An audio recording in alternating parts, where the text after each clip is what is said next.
Now to new information on an Appleton woman charged with the murder of her husband back in May.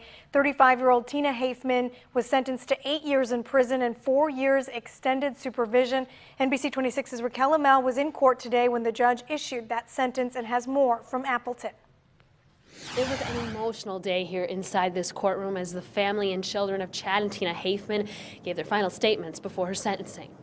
I don't want to see my mom gone. In court today, Tina's mother, 2 of her daughters, as well as the officer who responded to the murder, all taking the stand. Haifman pled no contest to first-degree reckless homicide, stabbing her husband after a drunken fight and what she says was years of domestic abuse. The district attorney asking for 20 years behind bars for Haifman, while the defense asked for just 10 behind bars. The judge overruling both lawyers, passing a lighter sentence, 8 years in prison, 4 years extended supervision.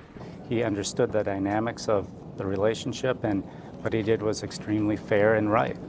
Alcohol wasn't the excuse, the history wasn't the excuse, but there needs to be some punishment, and I think the community would expect there to be a significant sanction.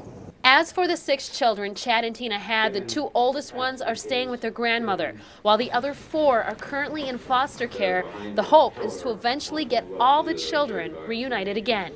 At the end of the day, the judge said he took into account the age of Tina and Chad's children, along with the severity of the case, the crime, and the history of alleged abuse. And that's how he made his decision today. In Appleton, keeping you connected, Raquel Amel, NBC 26.